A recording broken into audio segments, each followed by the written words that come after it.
এখন বর্ষাকাল, যখন তখন বর্ষা হবে এটাই স্বাভাবিক। আর বৃষ্টি হলে বিকালে চায়ের সাথে একটু মুখরোচক কিছু আমরা খুঁজতে থাকি। তো আজকে সেরকমই কিছু তোমাদের জন্য রেসিপি নিয়ে এসেছি।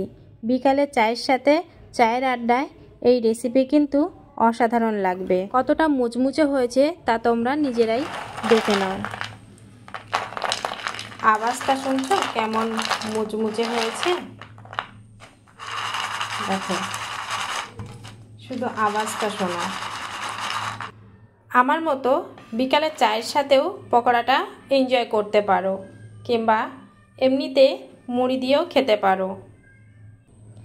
বাদাম পকোড়ার রেসিপিটা যদি তোমাদের ভালো লাগে একটা লাইক করে দিও, মতামত কমেন্টে জানিও।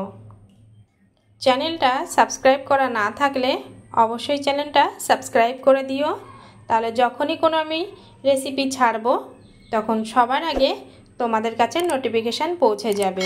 তাহলে তোমাদের চলো দেখাই বাদাম পকোড়া রেসিপি। আমি কাজল, কাজলের রান্নাঘরে তোমাদের সকলকে স্বাগত জানিয়ে শুরু করছি আজকের রেসিপি। এখানে আমি একটা বোল নিয়ে নিয়েছি, কাঁচের বোল।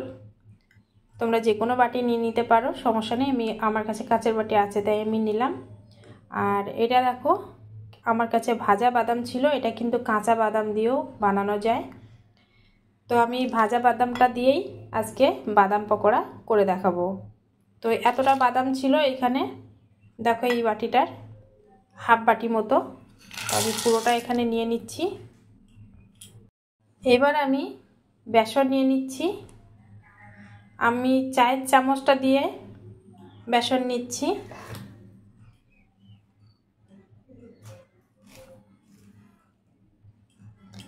তিন চামচ মতো বেসন নিলাম, লাগলে আবার পরে নেব। এখানে আমি একটু রোজ ব্যবহার করা নুন নিয়ে নিচ্ছি। নুনটা স্বাদ অনুযায়ী দেবে।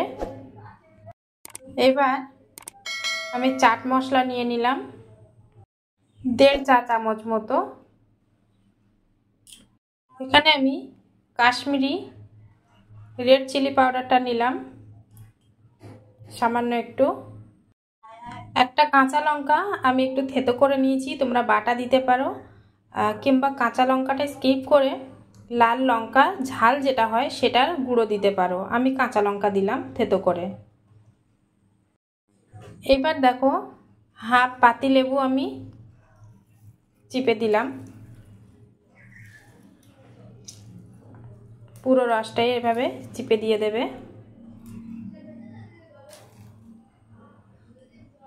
আমি এখানে ভাজা বাদাম ব্যবহার করেছি। ভাজা বাদামে কিন্তু নুন থাকে, তাছাড়াও আমি রেগুলার ইউজ করা নুন একটু দিয়েছি, আর সামান্য একটু বিট নুন আমি দিচ্ছি। নুনটা কিন্তু বুঝে দেবে, ঠিক আছে? এরপর আমি মিক্সড করে নেব। খুব ভালো করে মিক্সড করে নিতে হবে। এর মধ্যে অল্প অল্প জল দিতে হবে, একবারে জলটা দেওয়া যাবে না। এটার মধ্যে আমি লঙ্কা থেতো করেছিলাম, তো সেই গ্লাসটার মধ্যেই আমি জলটা নিয়েছি আর কি। তো এর ভিতরে লঙ্কা পড়ে আছে।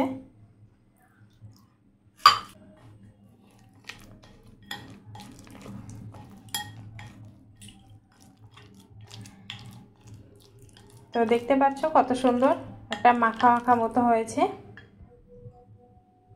দেখো এরকম হয়েছে। তো এখানে না আমি হলুদ দিতে ভুলে গেছিলাম আগে, তো হলুদটা আমি এখন দিয়ে দিচ্ছি। হলুদটা দিলে কালারটা খুব সুন্দর আসবে, এই জন্য হলুদটা দেওয়া। এখানে হাফ চা চামচ মতো জিরে ধনে গুঁড়ো তোমরা দেবে। আমি গোটা জিরে ধনে বাড়িতে গুঁড়ো করি, সেটা আমার করা হয়নি বলে দেওয়া হলো না, তোমরা অবশ্যই দিয়ে নেবে। এখানে একটা কথা বলি, আমি এখানে খোসা ছাড়ানো বাদাম নিয়েছি। তো তোমরা কিন্তু খোসা শুদ্ধ বাদাম নিতে পারো, সেটাতে আরও বেশি ভালো হবে।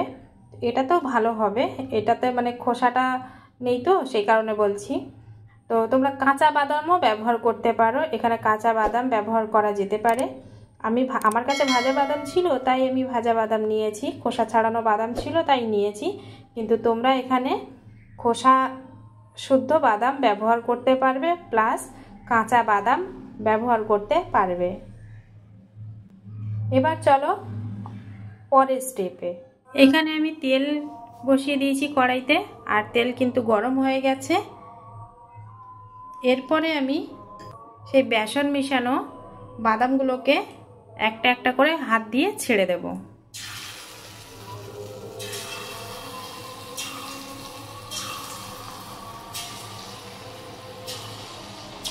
এই কাজটা হাত দিয়ে করলে বেশি ভালো হবে, চামচ দিয়ে করলে একসাথে সবগুলো লেগে যাবে।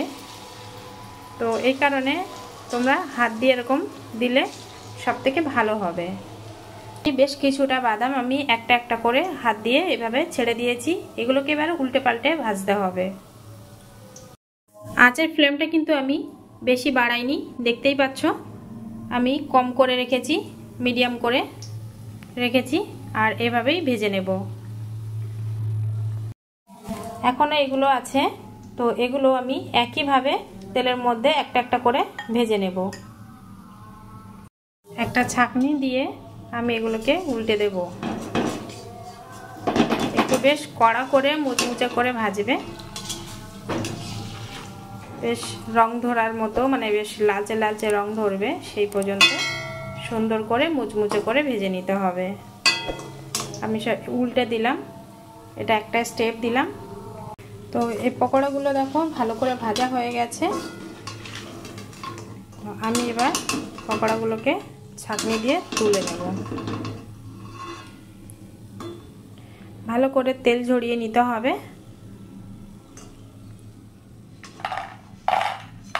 প্লেটটার মধ্যে আমি রেখে দিচ্ছি, একটা প্লেট নিয়ে তার মধ্যে রেখে দিচ্ছি। বন্ধুরা, বিকালে চায়ের সাথে এই মুচমুচে বাদাম পকোড়াটা এনজয় করতেই পারো। আর বাইরে যদি বৃষ্টি হয় তাহলে তো কোনো কথাই নেই।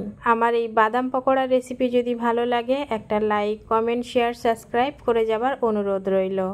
চ্যানেলটা সাবস্ক্রাইব করা না থাকলে অবশ্যই চ্যানেলটা সাবস্ক্রাইব করে দিও, তাহলে যখনই কোনো আমি রেসিপি ছাড়বো তোমাদের কাছে সবার আগে নোটিফিকেশান পৌঁছে যাবে। পুরো ভিডিওটা দেখার জন্য ধন্যবাদ।